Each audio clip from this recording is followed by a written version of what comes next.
Hello everyone. So let's begin chapter 3, how to build better habits in 4 simple steps. In 1898, a psychologist named Edward Thorndike conducted an experiment that would lay the foundation for our understanding of how habits form and the rules that guide our behavior. Thorndike was interested in studying the behavior of animals and he started by working with cats. He would place each cat inside a device known as a puzzle box.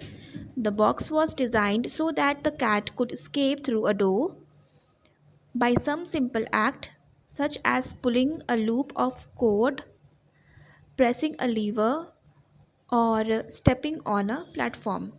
For example, one box contained a lever that, when pressed, would open the door on the side of the box. Once the door had been opened, the cat could dart out and run over to a bowl of food. Most cats wanted to escape as soon as they were placed inside the box. The, they would poke their nose into the corners, stick their paws through openings, and claw at loose objects. After a few minutes of exploration, the cats would happen to press the magical lever. The door would open and they would escape. Thorndike tracked the behavior of each cat across many trials. In each, in the beginning, the animals moved around the box at random, but as soon as the lever had been pressed and the door opened, the process of learning began.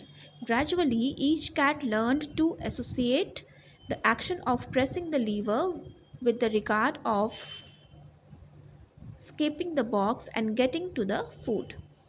After 20 to 30 trials, this behavior became so automatic and habitual that the cat could escape within a few seconds. For example, Thorndike noted cat 12 took the following times to perform the act: 160 seconds, 30 seconds, 90 seconds, 60, 15, 28, 20, 30, 22, 11, 15, 20, 12, 10, 14, 10, 8, 8, 5, 10, 8, 6, 6, and 7. During the first 3 trials, the cat escaped in an average of 1.5 minutes. During the last 3 trials, it escaped in an average of 6.3 seconds.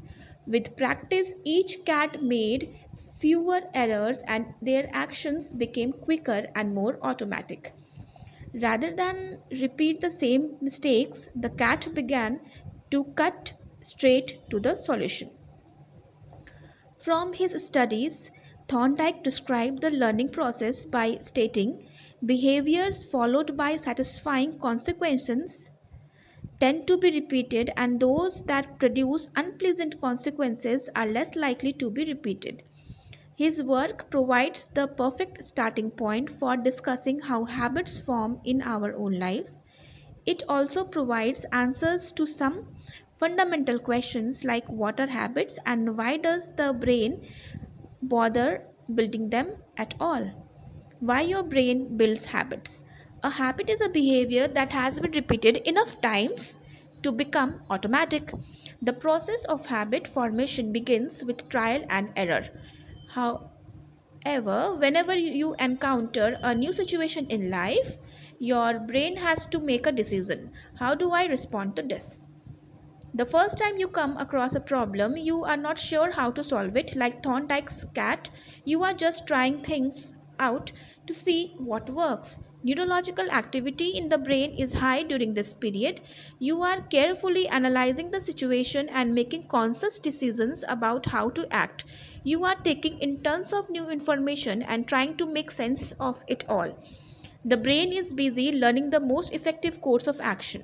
Occasionally, like a cat pressing on a lever, you stumble across a solution, you are feeling anxious, and you discover that going for a run calms you down. You are mentally exhausted from a long day of work and you learn that playing video games relaxes you, you are exploring, and then bam, a reward. After you stumble upon an unexpected reward, you alter your strategy for next time. Your brain immediately begins to catalog the events that preceded the reward. Wait a minute, what felt good? What did I do right before that? This is the feedback loop behind all human behavior: try, fail, learn, try differently. With practice, the useless movements fade away and the useful actions get reinforced. That's a habit forming. Whenever you face a problem repeatedly, your brain begins to automate the process of solving it. Your habits are just a series of automatic solutions that solve the problems and stresses you face regularly. As behavioral scientist Jason Hereha writes, habits are simply reliable solutions to recurring problems in our environment. As habits are created, the level of activity in the brain decreases. You learn to lock in on the cues that predict success and tune out everything else.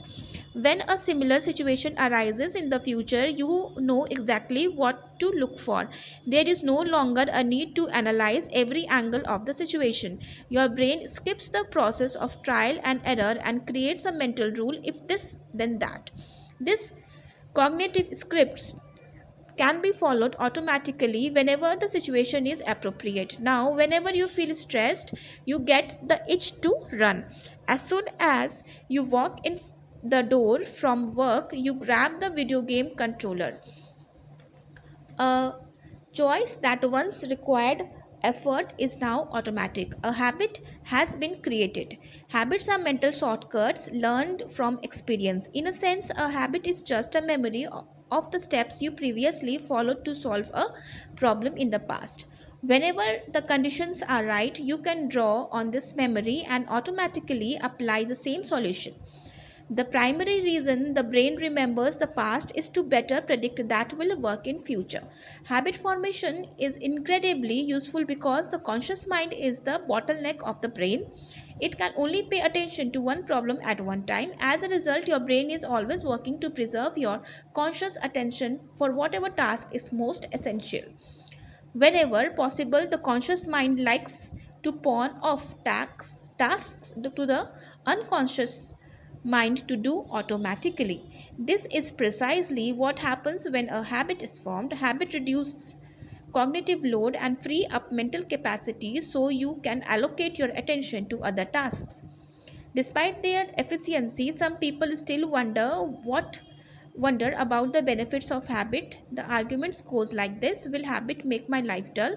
I don't want to pigeonhole myself into a lifestyle I don't enjoy. Doesn't it so much routine take away the vibrancy and spontaneity of life?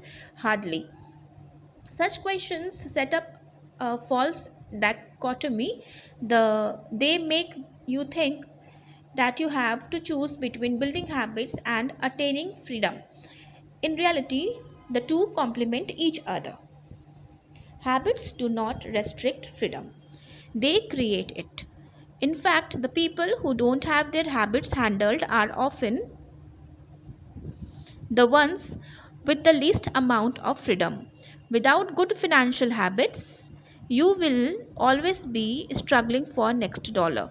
Without good health habits, you will always seem to be short on energy. Without good learning habits, you will always feel like you are behind the curve. If you are always being forced to make decisions about simple tasks: when should I work out? Where do I go to ride? When do I pay the bills? Then you have less time for freedom. It's only by making the fundamentals of life easier that you can create the mental space needed for free thinking and creativity. Conversely, when you have your habits dialed in and the basics of life are handled and done, your mind is free to focus on new challenges and master the next set of problems. Building habits in the present allows you to do more of what you want in the future. The science of how habits work.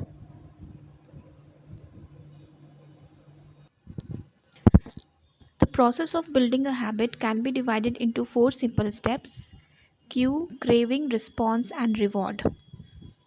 Breaking it down into these fundamental parts can help us understand what a habit is, how it works, and how to improve it.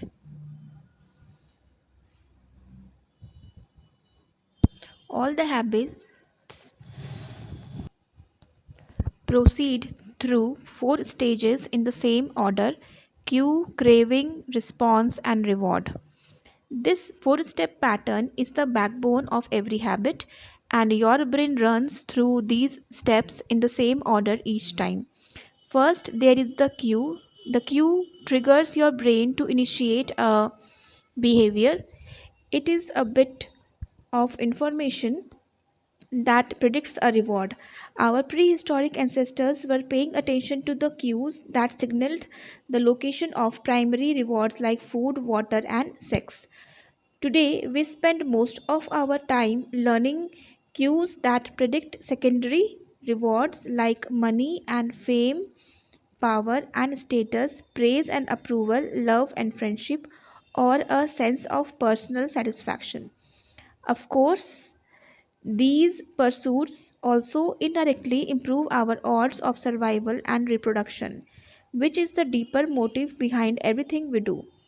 Your mind is continuously analyzing your internal and external environment for hints of where rewards are located, because the cue is the first indication that we are close to a reward. It naturally leads to a craving. Cravings are the second step, and they are the motivational force behind every habit. Without some level of motivation or desire, without a craving a change, we have no reason to act. What you crave is not the habit itself, but the change in state it delivers. You do not crave smoking a cigarette, you crave the feeling of relief it provides. You are not motivated by brushing your teeth, but rather by the feeling of a clean mouth. You do not want to turn on the television, you want to be entertained. Every craving is linked to a desire to change your internal state. This is an important point that we will discuss in detail later. Cravings differ from person to person. In theory, any piece of information could trigger a craving, but in practice, people are not motivated by the same cues. For a gambler, the sound of slot machines can be a potent trigger that sparks an intense wave of desire. For someone who rarely gambles, the jingles and the chimes of the casino are just backward noise. Cues are meaningless until they are interpreted. The thoughts, feelings, and emotions of the observer are what transform a cue into a craving. The third step is the response. The response is the actual habit you perform, which can take the form of a thought or an action. Whether a response occurs depends on how motivated you are and how much friction is associated with the behavior. If a particular action requires more physical or mental effort than you are willing to expend, then you won't do it. Your response also depends on your ability. It sounds simple, but a habit can occur only if you are capable of doing it. If you want to dunk a basketball but can't jump high enough to reach the hoop, well, you are out of luck. Finally, the response delivers a reward. Rewards are the end goal of every habit. The cue is about noticing the reward. The craving is about wanting the reward. The response is about obtaining the reward. We chase rewards because they serve two purposes. First, they satisfy us. Second, they teach us. The first purpose of rewards is to satisfy your craving. Yes, rewards provide benefits on their own. Food and water deliver the energy you need to survive. Getting a promotion brings more money and respect. Getting in shape improves your health and your dating prospects. But the more immediate benefit is that rewards satisfy your craving to eat or to gain status or to win approval. At least for a moment, rewards deliver contentment and relief from craving. Second, rewards teach us which actions are worth remembering in the future. Your brain is a reward detector as you go about your life. Your sensory nervous system is continuously monitoring which actions satisfy your desires and deliver pleasure. Feelings of pleasure and disappointment are part of the feedback mechanism that helps your brain distinguish useful actions from useless ones. Rewards close the feedback loop and complete the habit cycle. If a behavior is insufficient in any of the four stages, it will not become a habit. Eliminate the cue and your habit will never start. Reduce the craving and you won't experience enough motivation to act. Make the behavior difficult and you won't be able to do it. And if the reward fails to satisfy your desire, then you will have no reason to do it again in the future. Without the first three steps, a behavior will not occur. Without all four, a behavior will not be repeated. So it is a habit loop. First it's cue, then craving, then response, then reward. Again, the cue, craving, response, reward. The four stages of habit are best described as a feedback loop. They form an endless cycle that is running every moment you are alive. This habit loop is continually scanning the environment, predicting what will happen next, trying out different responses, and learning from the results. In summary, the cue triggers a craving, which motivates a response, which provides a reward, which satisfies the craving and ultimately becomes associated with the cue. Together, these four steps form a neurological feedback loop: cue, craving, response, reward. Cue, craving, response, reward that ultimately allows you to create automatic habits. This cycle is known as the habit loop. This four step process is not something that happens occasionally, but rather it is an endless feedback loop that is running and active during every moment you are alive. Even now, the brain is continually scanning the environment, predicting what will happen next, trying out different responses, and learning from the results. The entire process is completed in a split second, and we use it again and again without realizing everything that has been packed into the previous moment. We can split these four steps into two phases: the problem phase and the solution phase. The problem phase includes the cue and the craving, and it is when you realize that something needs to change. The solution phase includes the response and reward, and it is when you take action and achieve the change you desire. All behavior is driven by the desire to solve a problem. Sometimes the problem is that you notice something good and you want to it. Obtain it.